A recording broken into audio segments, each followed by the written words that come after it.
My name is Yung Wei, I'm 52 years old, and for 23 years I was the man Christian families in Shanghai feared most. They called me the Iron Hammer. It wasn't an insult, it was a title I wore with pride as I walked the corridors of the People's Court in Pudong District, signing documents that sent believers to re-education camps, tore children from their parents, and systematically erased what I called superstition from the map of modern China. I believed I was protecting ideological purity, serving the party, building a perfect society where there was no room for fantasies about invisible gods. I was wrong about everything, and it took watching my 12-year-old daughter die in my arms to finally understand the truth I had spent decades destroying in others. My office was on the 12th floor, massive windows overlooking the glittering skyline of Shanghai. Glass towers, technology on every corner, absolute order. This was the future, I told myself. Clean, rational, controlled, no space for spiritual delusions. My job was to make sure it stayed that way. The process was always the same. I received files from state security, names, addresses, photographic evidence of clandestine meetings, hidden Bibles, nighttime singing, testimonies from neighbors loyal to the party. Then came the interrogation. That was my favorite part. They were brought in handcuffed. Men, women, sometimes young university students with bright eyes and stupid ideals. They sat in front of me in that metal chair under the harsh white ceiling light, and I opened the file calmly. There's no rush. Fear is most effective when it's slow-cooked. Do you acknowledge participating in unauthorized religious meetings? Some confessed immediately. Others tried to resist, quoted verses from their holy book, spoke of love, of forgiveness, of some Jesus who would save them. I let them talk. Then I showed them photographs of their families, their children leaving school, their elderly parents walking to the market. I didn't need to threaten them directly. The implication was enough. Breaking their faith was an art. It wasn't about physical mistreatment. That was primitive. It was about isolating them, making them understand that their God wasn't coming to rescue them, that they were alone, that the party was the only real authority. 3 weeks of daily interrogations, sleep deprivation, mandatory readings of Marxist doctrine, public confessions recorded on video. My success rate was 94%. Only 6 out of every 100 refused to sign the renunciation of faith. Those went directly to labor camps in Inner Mongolia. I never heard from them again. I didn't care. My wife Lynn prepared jasmine tea every night when I came home. We lived in a spacious apartment in the exclusive Jinggan district, 15th floor, 3 bedrooms, view of People's Park. Maylin, our daughter, had her own room painted soft pink, filled with books and dolls imported from Japan. One night she asked me, "Daddy, why do people believe in God?" She was 11 years old, huge black eyes, bright, curious. She was wearing her panda print pajamas. We were having wonton soup for dinner. Lynn looked at me sideways, waiting for my answer. "Because they're weak, Maylin," I said while breaking open a steamed bun. "People who can't face reality invent stories to feel better, like small children who need bedtime stories." She frowned. But at school, Yang Wei says his grandmother talks to Jesus and it makes her happy. Yang Wei should focus on his math studies, I responded curtly. Happiness comes from hard work and serving the country, not from imaginary conversations. Maylin nodded, but I noticed something in her look, a spark of doubt, an unresolved question. I didn't give it importance. She was just a girl. She would learn.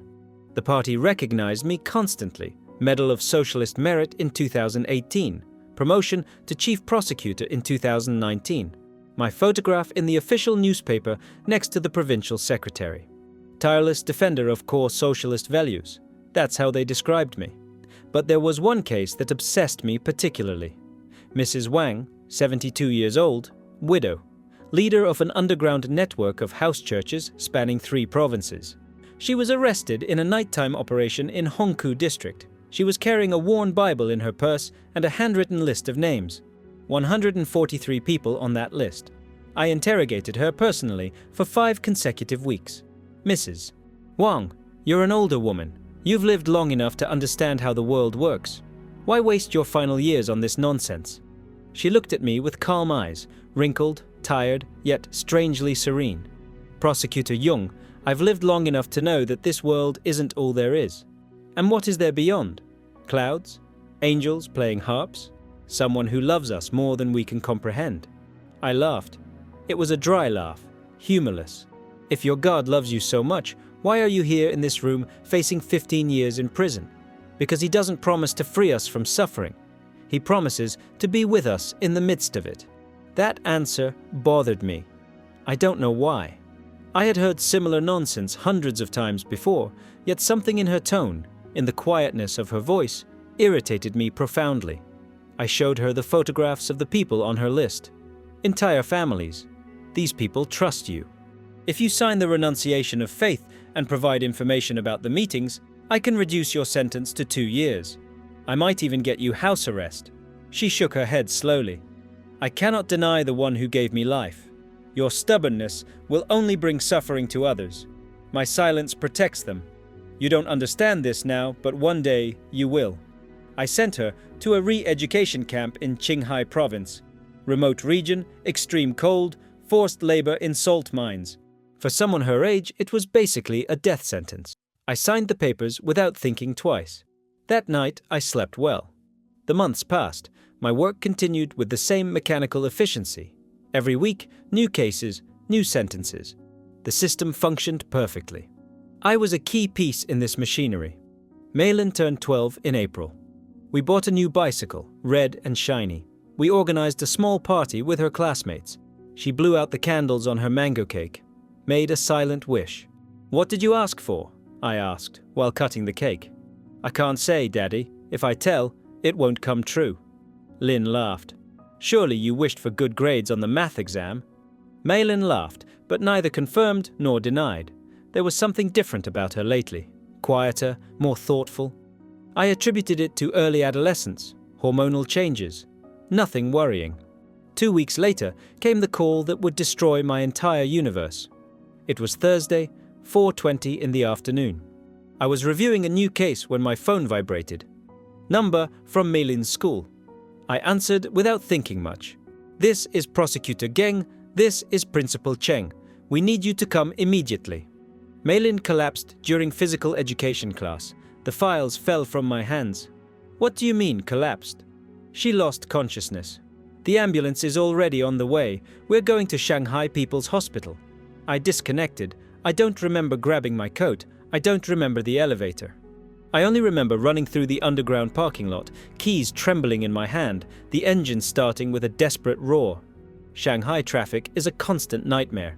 Millions of people moving like ants in a concrete maze. I honked the horn. I shouted. Nothing moved faster. I called Lynn. Her voice sounded broken, distorted by panic. "I'm already on my way." "What happened? What happened to our daughter?" "I don't know. I don't know." It took me 45 minutes to arrive. 45 minutes that felt like hours torn from my chest. I left the car barely parked, ran toward the emergency entrance. The automatic doors opened with a soft whoosh.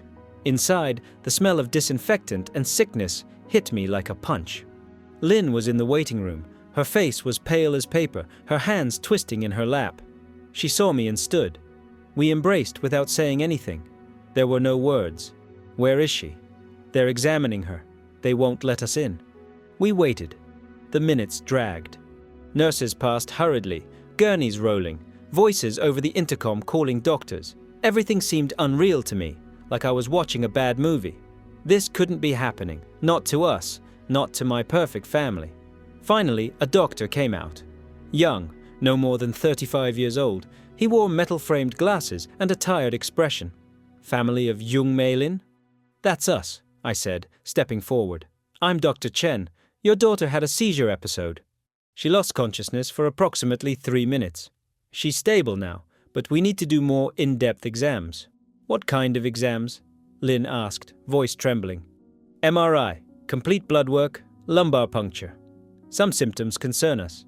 "What symptoms?" My voice sounded more aggressive than I intended. Dr. Chen removed his glasses, cleaned them slowly with a tissue. Severe headache that she reported before collapsing. Vomiting with no apparent cause.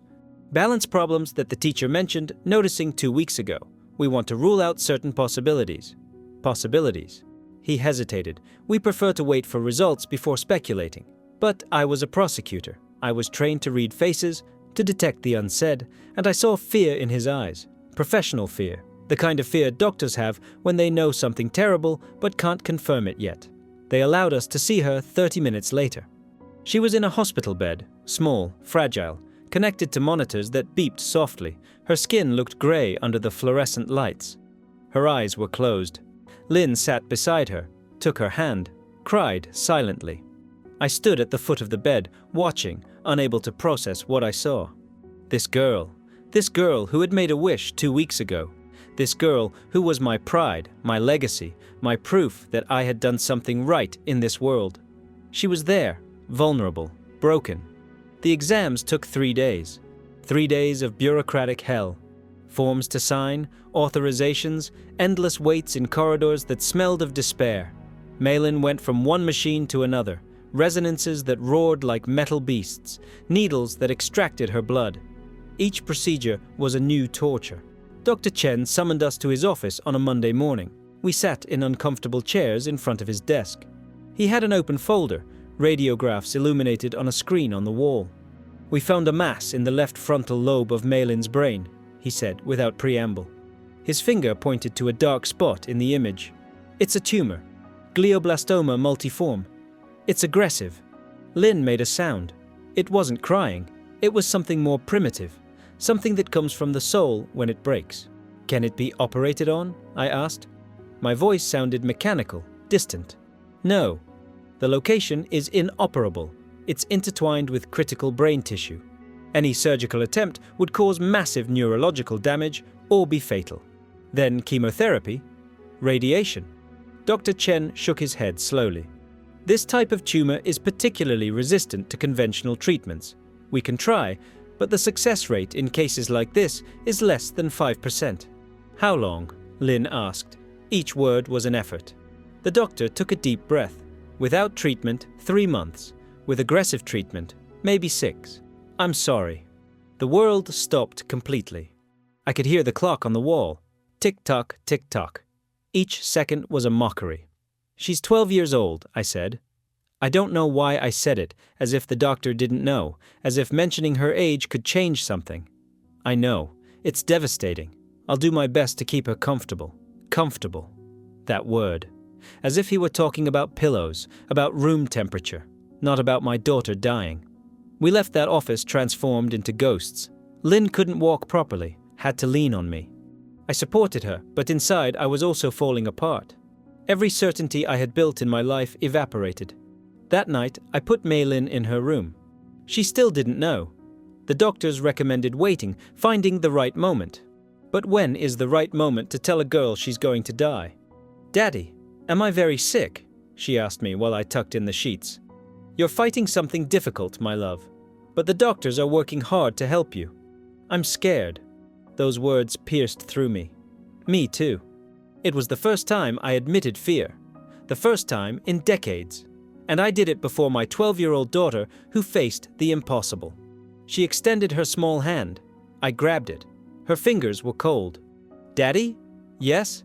If there is a God, do you think he could help me?" The question hung in the air between us. I remembered my answer from weeks ago. "Because they're weak, Malin." I remembered my dry laugh when Mrs. Wang spoke about divine love. I remembered 507 cases. 507 files of people who cried out to their God for salvation, and I had no answer. "Rest, my love. We'll talk about this tomorrow." I turned off the light, closed the door, collapsed in the hallway. Lynn found me there, sitting on the floor, head between my hands, crying, really crying, for the first time since I was a child. "I don't know what to do," I whispered. She sat beside me. We embraced in that dark hallway, surrounded by our daughter's toys and family photographs that now seemed like mockeries of fate. Sometimes you wonder if there's something beyond us, if there's someone watching our pain with compassion or with indifference. I wasn't asking for miracles. I wasn't asking for cosmic justice. I just wanted my daughter to live. But the universe doesn't negotiate. And I, who had broken the faith of so many, now faced my own broken faith in everything I believed was right. I need to pause my story for a moment and ask you something directly. Have you ever been in that place where all your certainties crumble? where everything you built your life on suddenly means nothing because someone you love is slipping away and there's absolutely nothing you can do about it. I remember that hallway. I remember the feeling that the entire universe was playing a cruel joke on me. The great prosecutor Jung, the iron hammer who controlled so many lives, couldn't save the one life that actually mattered. If you're watching this and you felt that helplessness, that moment when you realize you're not as in control as you thought, I want you to know something. You're not alone in that darkness. Thousands of people watching this understand exactly what that feels like.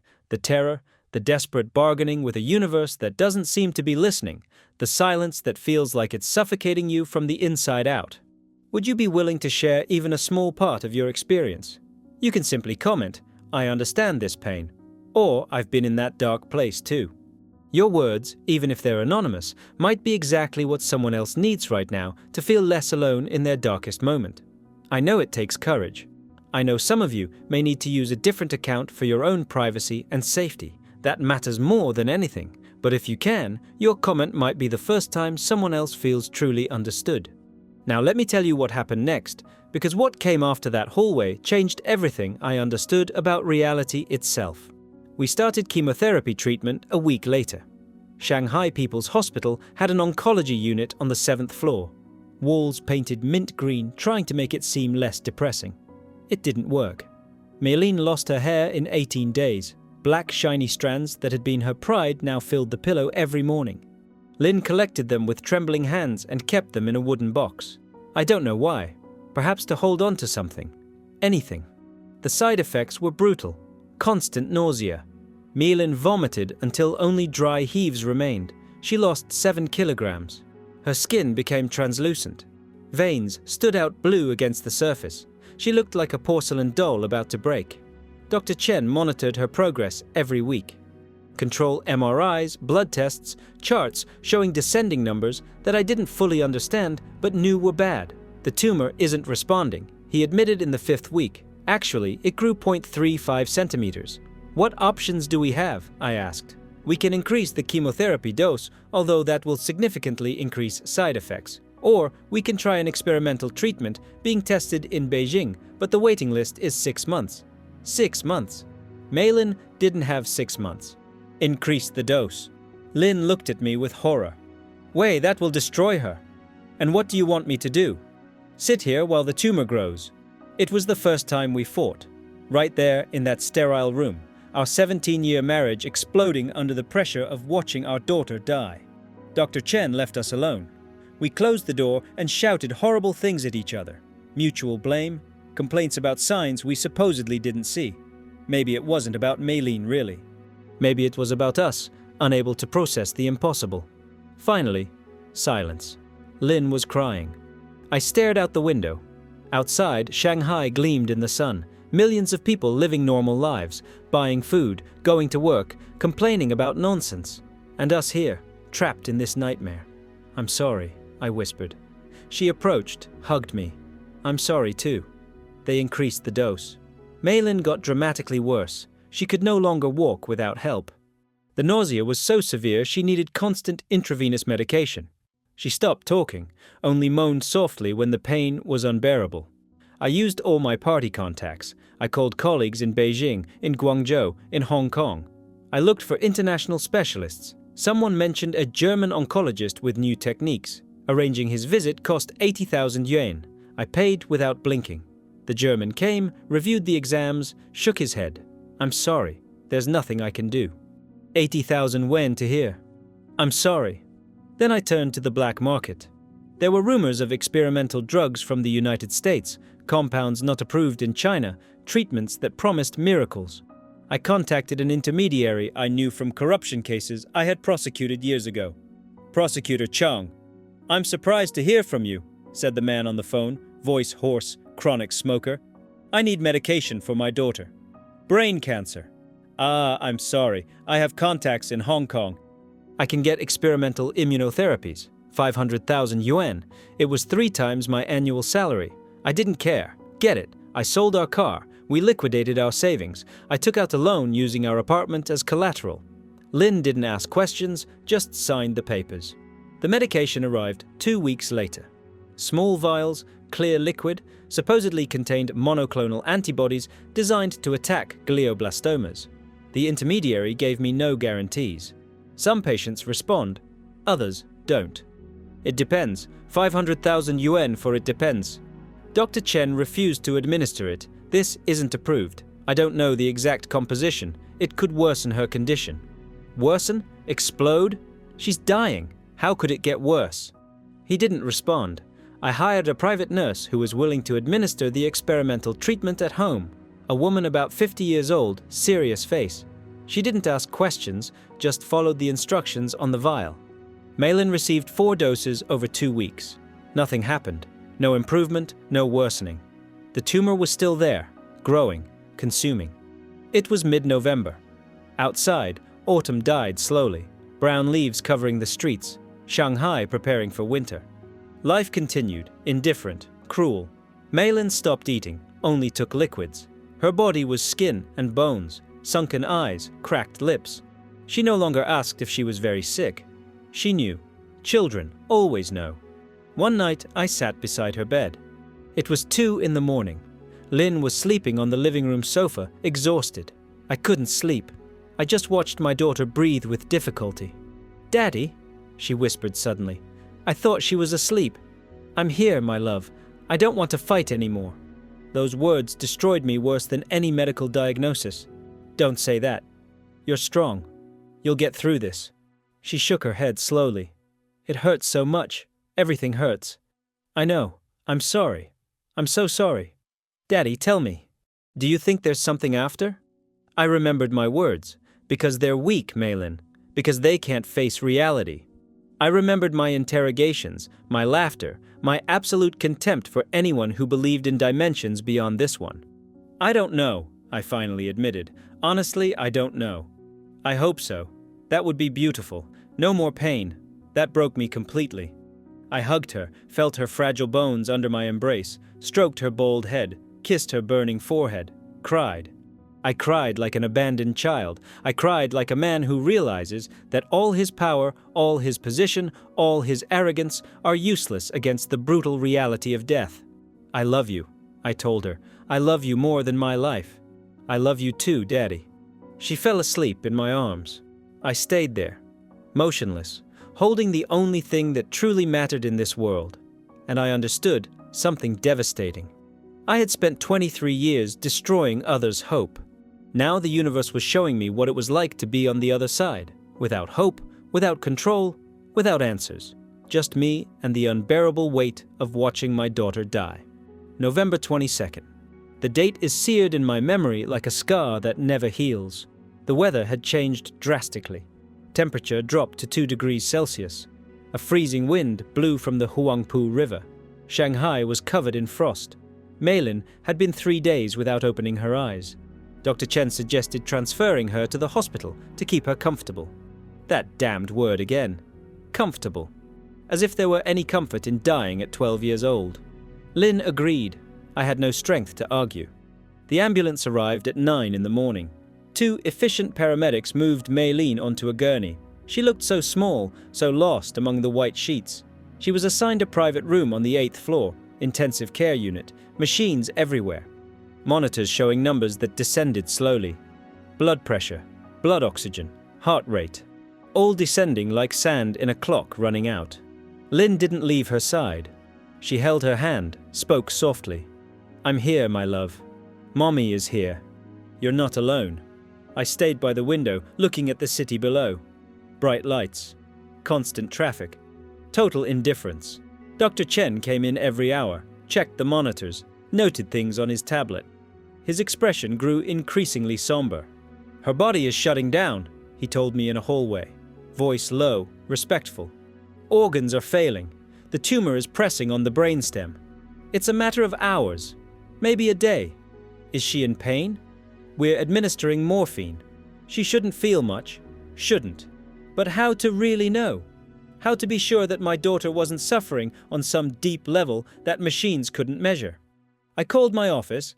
I won't be returning for indefinite time. My secretary tried to ask. I hung up. I called the party secretary, left a message. My daughter is dying. I'm withdrawing from service. I didn't care about the consequences. The party, my position, the unfinished files, all of it was dust. Ashes. Nothing. The afternoon turned into night. Nurses entered silently, changed IV bags, adjusted medication doses, moved like professional ghosts of final accompaniment. At 10 at night, Lynn fell asleep in the chair beside the bed. Total exhaustion. She had been days without sleeping properly. I put my coat over her shoulders, kissed her hair. She didn't move. I sat on the other side of Maylin. I took her other hand. It was cold. Too cold. Her chest rose and fell weakly. Each breath was a visible effort.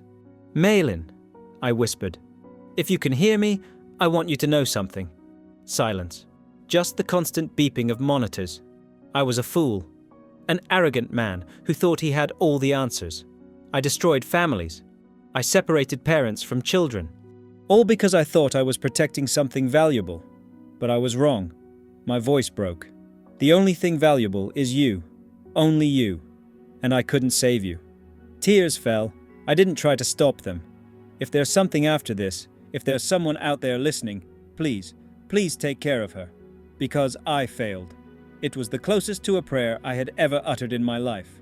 Clumsy, desperate, sincere. The monitor showed her heart rate, 62 beats per minute, 60, 58. The hours passed. Midnight, 1 in the morning, 2, 3. At 3:40, something changed. The beeping of the monitor became irregular. Maylin began to breathe faster, then slower, then with visible effort. Lynn woke up. "What's happening?" "I don't know." I pressed the call button. A nurse ran in, looked at the monitors, ran out, returned with Dr. Chen. He was wearing casual clothes. They had called him from emergency. He did a quick check. "She's going into respiratory arrest." "Do something!" Lynn shouted. "Mrs. Jung, we already discussed this. The tumor is compressing vital structures. There's nothing."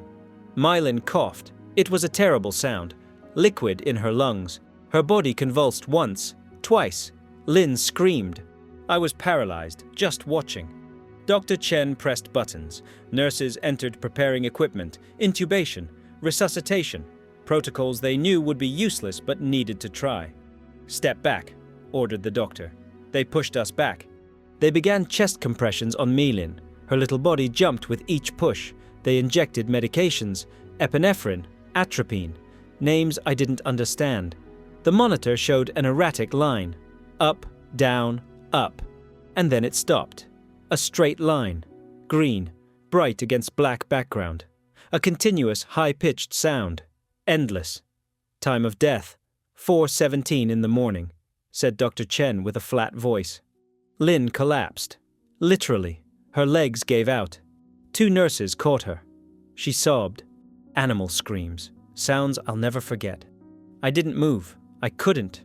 I was frozen, staring at that monitor, that straight line, that sound that meant the end. The nurses turned off the machines.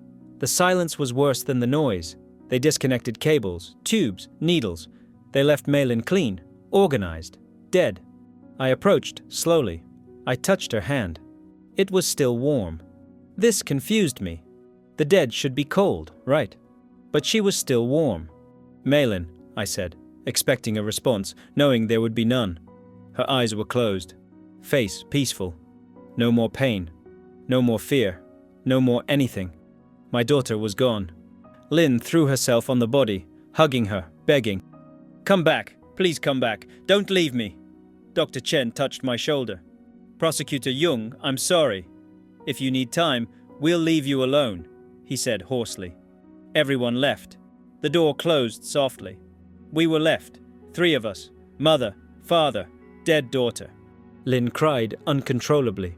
I sat on the floor, back against the wall, staring at the ceiling. Water stains formed abstract patterns. I concentrated on them, because if I stopped looking at the ceiling, I would have to look at the bed. "This can't be happening," Lynn whispered between sobs. "This can't be real." But it was real. As brutally real as the sentences I signed, as the families I destroyed, as the lives I ruined in the name of ideological purity. Karma doesn't exist. If it did, it should be me who was dead, not her. Never her. I remembered her question.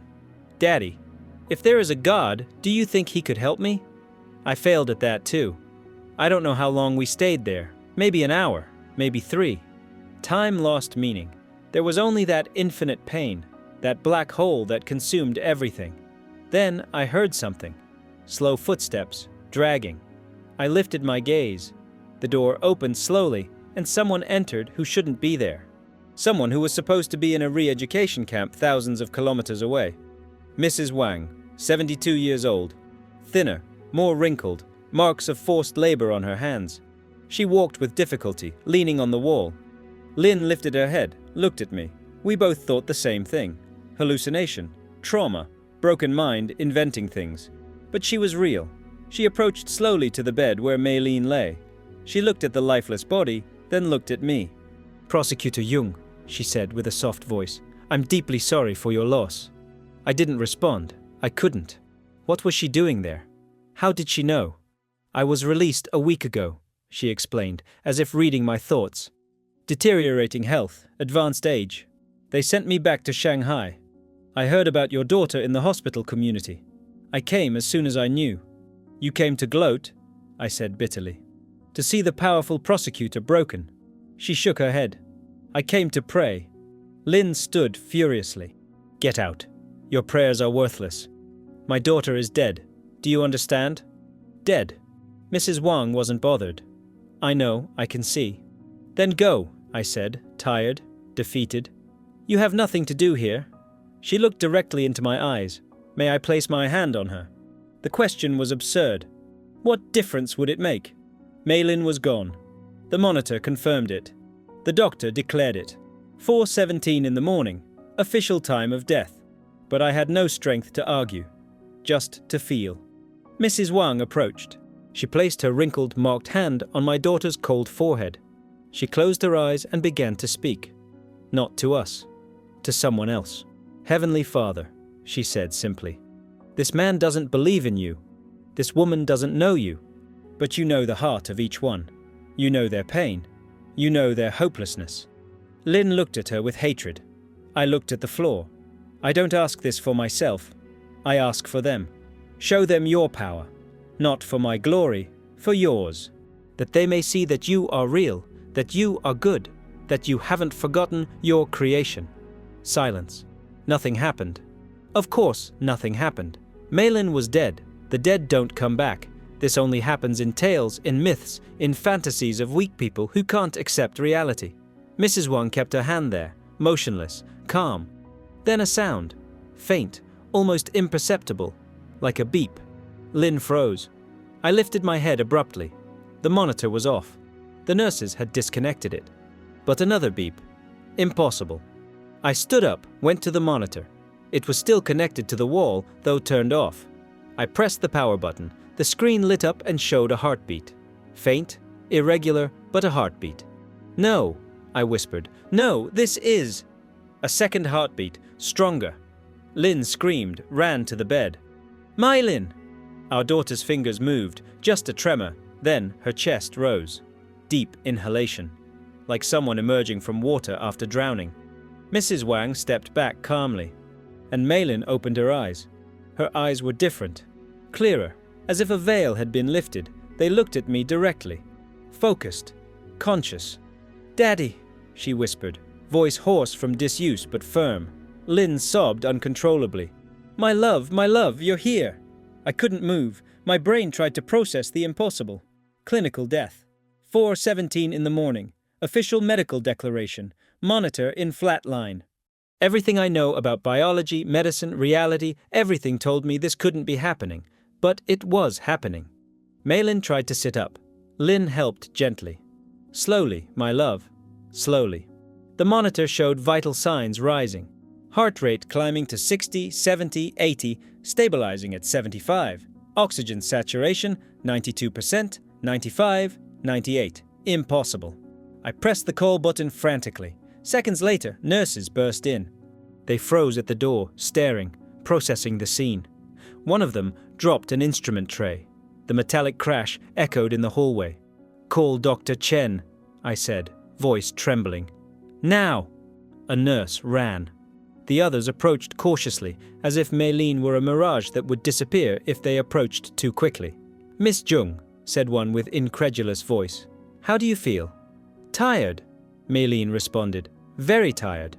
But good. I feel good." Dr. Chen arrived running, literally, didn't walk, ran.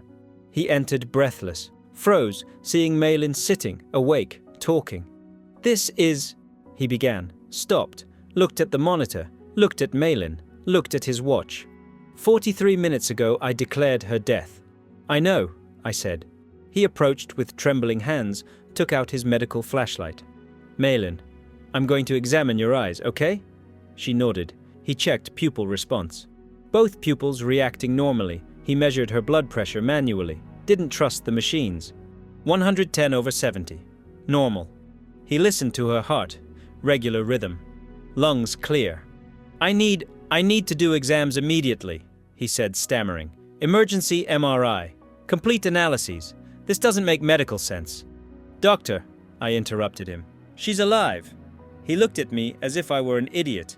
"Obviously, yes. But 43 minutes ago, she wasn't. I checked personally. There was no pulse, no brain activity. Pupils dilated and fixed. All indicators of clinical death were present. And now she's alive and apparently stable. It's medically impossible."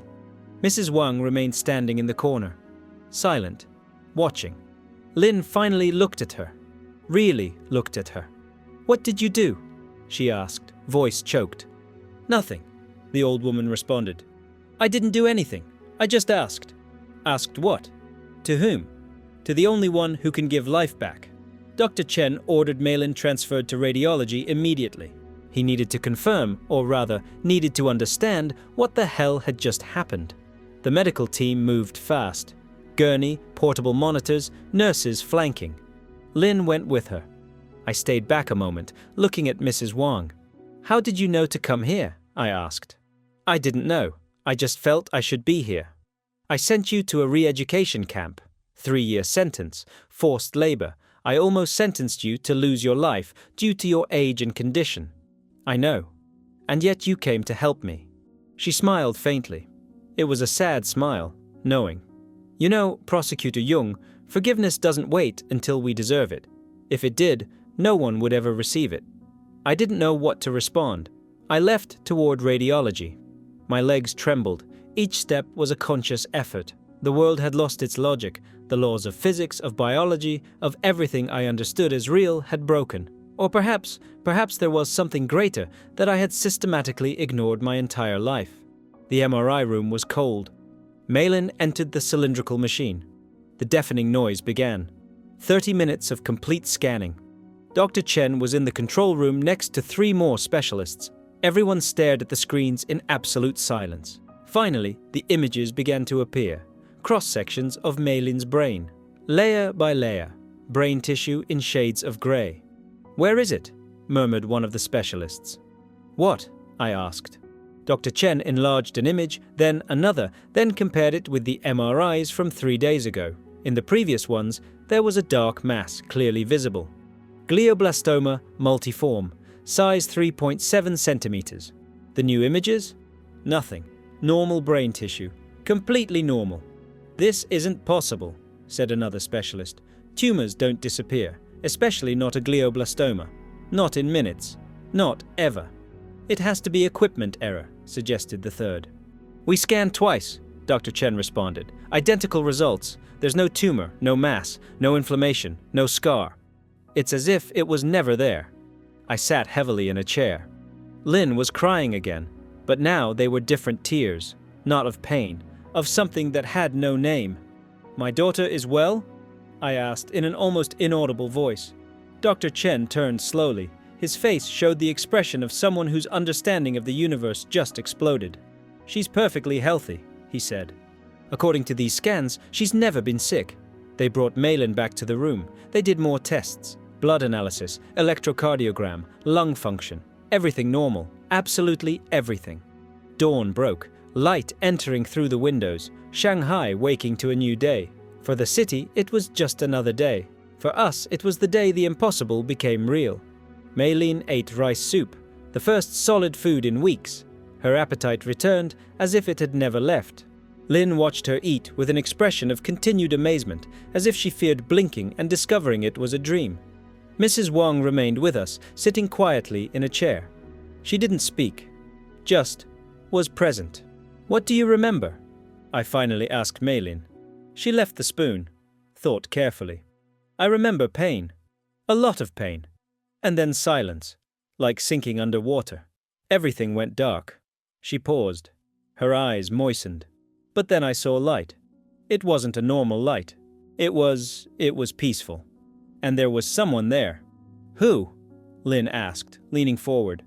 "I don't know his name, but he spoke to me. He said it wasn't my time yet, that my family needed me, that I had a purpose here." "What else did he say?" Maylin looked directly at me. "He said to tell my father that his prayers were heard." Those words hit me like a train. I remembered my clumsy plea at 3 a.m. "If there's something after this, if there's someone out there listening, please take care of her." It wasn't an elaborate prayer. It wasn't a religious ritual. It was the desperate cry of a destroyed father, and it was heard. I covered my face with my hands. I cried. Not from pain this time, from something deeper. Gratitude mixed with shame, awe mixed with devastating guilt. "Mrs. Wang," I said without uncovering my face, "I spent years persecuting people like you. I destroyed families. I separated parents from children. I sent them to camps where many didn't survive. And now you gave me back my daughter." "It wasn't me," she responded gently. "I was just the instrument. Why? Why help me after everything I did to you?" There was a long silence. Finally, she spoke. "Because that's what he does. He reaches those who deserve it least. He shows his power in the darkest places. Not to condemn, to redeem." I lifted my gaze. I don't deserve redemption. No one deserves it. That's the nature of grace.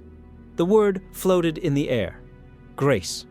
Concept I had always despised as sentimental weakness, excuse for moral irresponsibility. But now I experienced it firsthand. My daughter was alive, against all logic, against all science, against everything I understood as possible. Alive. The following 3 days were controlled chaos.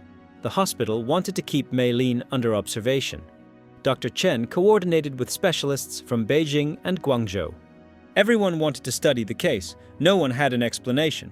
"Spontaneous remission," suggested an oncologist from Beijing by video conference. "There's no such thing as spontaneous remission in glioblastomas," another countered, "much less in 60 minutes.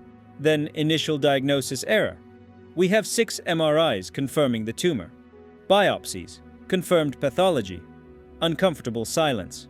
Then I have no scientific explanation," the Beijing oncologist finally admitted. News began to leak. Hospital staff talked. Rumors ran through the hallways. The girl who resurrected, medical miracle, divine intervention. The party didn't take long to react. The provincial secretary called me personally. "Prosecutor Jung, I heard about your daughter. I'm happy for her recovery. However, we need to handle this situation carefully." "Handle?" I repeated, voice cold. "The rumors of religious miracles aren't convenient. I suggest a medical press conference. Focus on the excellence of our socialist healthcare system. My daughter was clinically dead. Doctors sometimes err in their initial diagnoses. They didn't err. There's complete evidence. Monitors, testimonies, official time of death. Uncomfortable pause. Understand the delicate position. You've been an exemplary prosecutor. But if this becomes religious propaganda..." I hung up. Not with disrespect. Just pressed the button and cut the call. Something had changed in me. Something fundamental. For 23 years the party had been my identity, my purpose, my reason to exist. Climb the ranks, earn recognition, protect ideological purity. Now all of that seemed to me like ashes, smoke, illusion. That night, Lynn and I talked while Maylin slept peacefully. "We can't stay here," I said. Lynn looked at me, surprised. "What do you mean?" "The party won't let this rest. They'll pressure us to change the narrative, to lie about what happened. And if we refuse..." I didn't need to finish the sentence. Lynn understood perfectly. She had seen enough cases. Families who refused to cooperate with official versions, subtle disappearances, re-education, pressure until you gave in or were destroyed. "Where would we go?" she asked. Hong Kong first, then Taiwan or Singapore. Somewhere Mei Lin is safe. This is desertion. We'd become fugitives. I know. Lin looked at the bed where our daughter slept, hair beginning to grow again, cheeks recovering color, alive against all odds. When I lost her, Lin said slowly, I felt my life ended too. And now that I have her back, I would do anything to protect her. Anything. I took her hand. Then we agreed. In the following days, we prepared everything in absolute secrecy.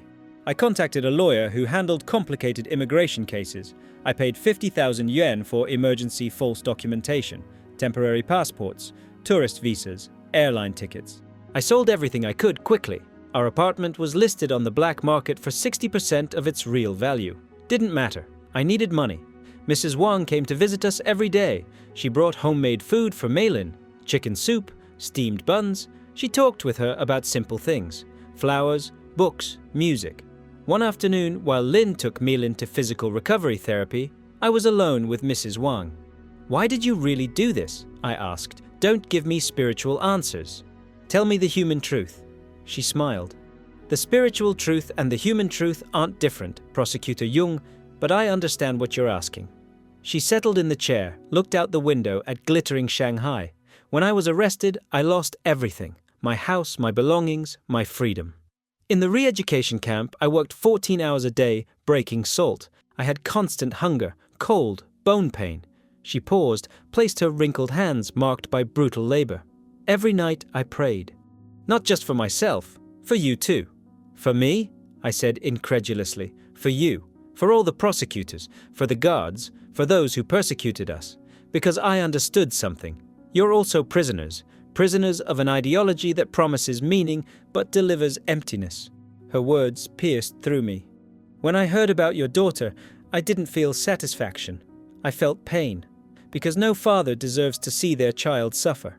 Not even you, who sent me to that place. You should have hated me. Hatred is a prison worse than any re-education camp. I refused to enter it voluntarily. We stayed in silence. Outside, Shanghai roared with its endless traffic, millions of people chasing dreams, accumulating money, position, power, everything I had also chased. And all so empty compared to what I just experienced. What do I do now? I finally asked. I destroyed so many lives. How do I live with that? Start by acknowledging that you did. Then seek the one who can heal. Ask forgiveness. Not everyone will give it, many won't be able to, but try. Is that enough? No. Nothing is enough to erase the past. But you can change the future. You can use your knowledge of the system to help others. You can speak, testify, show the truth. Slowly. If we manage to leave China, you'll leave, she said with calm certainty. They'll leave. Protected by whom? By the same one who gave back your daughter. I wanted to argue, say we needed concrete plans, not abstract faith. But my daughter was alive when she should be dead. What was left for me, if not to believe? Dr. Chen discharged Mei Lin on December 14th. Completely recovered. All exams normal, he wrote in the medical record. Complete inexplicable remission of grade 4 glioblastoma multiforme. No evidence of residual disease. Mechanism unknown. He signed the document with a trembling hand. He knew his career could suffer for admitting the inexplicable, but he was an honest man. He wasn't going to lie. Take care of her, he told us at the door. She just received an extraordinary gift. Use it well. That night at 11, we left the apartment for the last time. 3 small suitcases, money in hidden belts, false documentation hidden in coat linings. Mei Lin looked back. Will we ever return? I don't know, my love, Lin responded. It's okay, said Mei Lin, holding our hands, as long as we're together. We took a taxi to the airport. Silent driver, didn't ask questions. Pudong Airport gleamed under artificial lights, huge, modern, symbol of Chinese progress, also our last barrier before freedom. We went through immigration with racing hearts. The officer looked at our passports for a long time. Too long. My hand squeezed Lin's. Finally, stamps. Have a good trip. We walked toward the boarding area, legs trembling. We didn't relax until we were inside the plane. Seats 22, A, B, C. Window for Mei Lin. The plane took off at 1:40 in the morning. Rose over Shanghai, Infinite lights below, city where I was born, where I built my career, where I almost lost everything. Malin pressed her face against the window. "Goodbye," she whispered. "Goodbye." Hong Kong received us with rain, not the grey rain of Shanghai. Tropical rain. Warm. Different. We spent 3 weeks in a small apartment in Kowloon, waiting for asylum papers. The process was slow, bureaucratic, stressful. Every phone call scared us. Every knock on the door froze us. But the party didn't come. Either they couldn't, or they decided we weren't worth the diplomatic effort. We'll never know for sure. Finally, Taiwan accepted our asylum request. Political refugee status. Protection under international laws. Freedom. We traveled to Taipei at the end of January. We landed under a blue sky. The airport was smaller than Pudong, less impressive. But when we stepped on Taiwanese soil, something in my chest was freed. Malin took a deep breath. "The air feels different." "It's the same air," I said. "No," she insisted. "It feels free." She was right. We established ourselves in a modest district of Taipei. 2-bedroom apartment, view of a busy street full of food vendors. Nothing luxurious. Nothing like what we had. And yet it was home. Lin found work as an accountant at a small textile company. I struggled more. Ex-Prosecutor of the Communist Party isn't an attractive resume in democracies. Finally, I got a job at a human rights organization. They documented abuses of the Chinese regime, religious persecutions, re-education camps, survivor testimonies. My job was to analyze legal documents, identify patterns in the Chinese judicial system, help prepare cases for international courts. Each process I reviewed was a mirror of my past. Each testimony of religious persecution showed me faces of people I had prosecuted. Some days I couldn't continue. I sat at my desk and cried. My supervisor, a gentle Taiwanese man about 50 years old named Chen Wei, found me one afternoon with my head in my hands. "Young, are you okay?" "I don't know if I can do this," I admitted. "Every case I see what I did to real people, with families, with lives."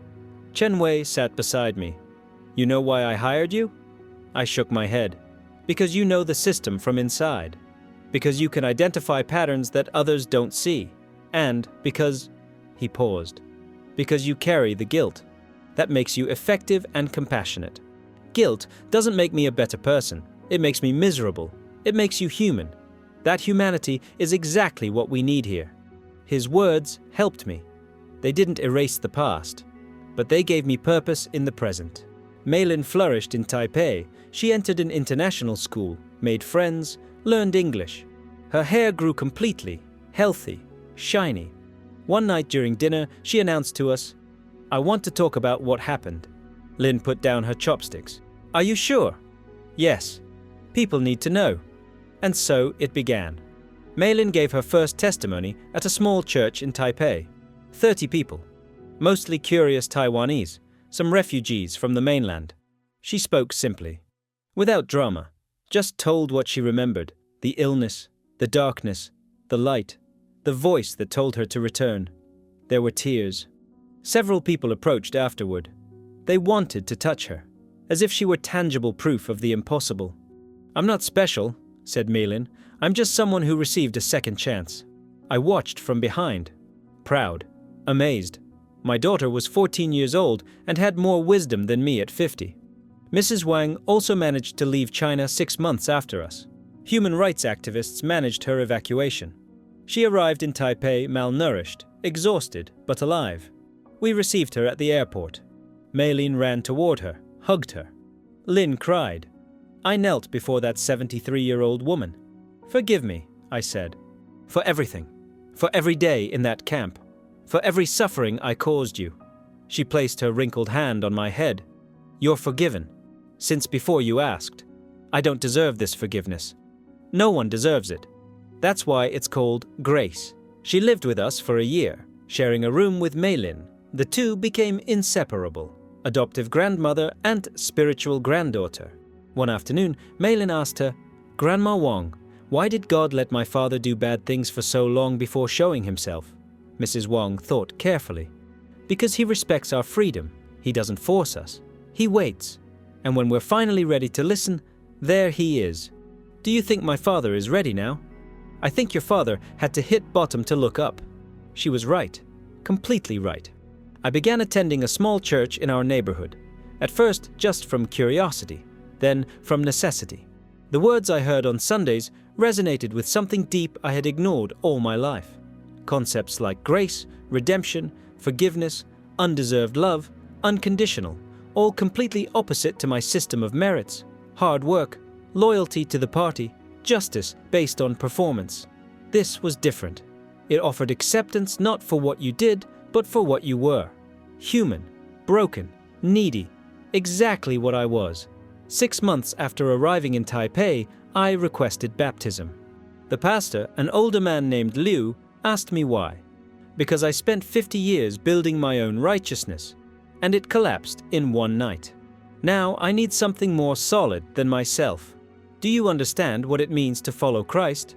Not completely, but I understand he reached me when I wasn't seeking him, that he gave back my daughter when I didn't deserve her. And if that's not love, then I don't know what is. I was baptized on a sunny Sunday in February, in a small pool inside the church. Warm water, simple ceremony. When I emerged from the water, Lin was crying. Mei Lin was applauding. Mrs. Wang was smiling with bright eyes, and I felt something I had never experienced. Cleanliness, not physical, interior, as if decades of invisible stains were washed away. My past actions didn't disappear. They continued being real. The consequences remained. But the guilt that crushed me was relieved. Not completely, maybe never completely, but enough to breathe. It's been 2 years since that night in the hospital. Mei Lin is 14 now. She studies at Taipei International School. She wants to be a doctor, to help others like the doctors tried to help me, she says. Lin and I continue working. We live modestly, nothing compared to our apartment in Jing'an. But we have something money never bought: peace. My work at the human rights organization continues. Each case is still difficult, but now I do it with a different purpose. Not from guilt that destroys me, from hope of change. I contacted some of the families I destroyed. Not all. Some don't want to know about me. I understand. I respect that. But some listened. A man whose wife I sent to re-education wrote me, "I can't forget what you did, but I hear you changed." That's something. It's something. Small. Insufficient. But it's a beginning. Mrs. Wang passed away peacefully in her sleep 6 months ago. 74 years. Tired of this life. Ready for the next. At her funeral, we found a diary she kept during her time in the re-education camp. Pages and pages of prayers for her fellow prisoners, for the guards, for the prosecutors, for me, specifically for me. Lord, reach Yung Wei. Show him there's more than power, that there's love, that there's you. She prayed that for 2 years, while she broke salt under a brutal sun, while she starved, while her bones broke from so much work. She never stopped praying for the man who sent her there. That level of forgiveness isn't human, it's something more. Now I give my own testimony. In churches, at conferences, sometimes at universities, studying religious freedom. I tell my story. I don't sugarcoat it. I don't omit the ugly parts. 507 cases. Families destroyed. Lives ruined. And then I tell about the night my daughter died and came back to life. Not because I deserved it, but because someone beyond my comprehension decided to show himself. Some believe me. Others think I'm exaggerating. A few say I'm lying. I don't care. I was there. I saw the monitor in flat line. I heard the declaration of death. I touched her cold hand, and I saw her open her eyes. That reality doesn't depend on others accepting it. Sometimes Mei Lin asks me, "Daddy, why me? Why was I healed when so many other children aren't?" It's the question that also torments me. I don't have a complete answer, but I tell her, maybe so your story gives hope to someone else, so they know that even in the deepest darkness, there's light available. And what about those who don't receive miracles? I don't know, my love. I wish I knew.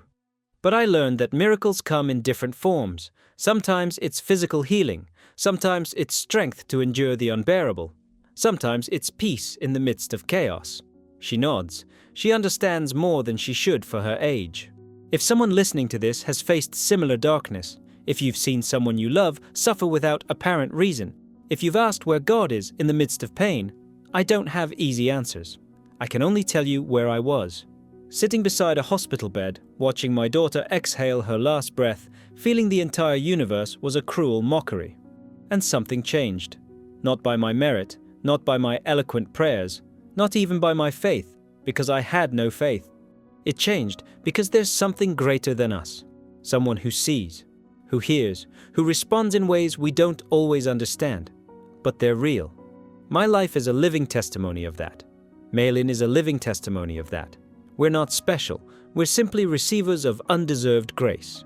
And if he can reach me, a prosecutor who persecuted his people for decades, he can reach anyone. If this testimony touched your heart in any way, please know you're not alone in your questions or struggles. Many of us have walked this difficult path before you. By subscribing to our channel, you'll join a community of seekers and believers who understand the unique challenges you face. Each week, we share new stories of hope and freedom, testimonies of those who found light in their darkest moments. We respect your journey and your privacy completely. Whether you're just curious, questioning your faith, or already on your path to Christ, this space is for you. Subscribe by clicking below and you'll receive these powerful stories directly as we publish them. No judgment, no pressure, just authentic testimonies that might speak to the very questions you've been carrying silently in your heart. We understand watching these videos may come with risk for some of you. Your subscription is private. Consider using private browsing for added security. Some of you may need to watch in secret. Your safety matters to us. Subscribe only if it's safe to do so. Remember, the same Jesus who found us in our isolation can find you too. You don't have to walk this path alone. Join us, and let's discover truth together. I was the iron hammer, the man who destroyed hope. Now I'm just a father who received his daughter back from death, a broken prosecutor who finally understands that true power isn't in controlling others, it's in surrendering to someone greater. My name is Yung Wei, and this is my testimony.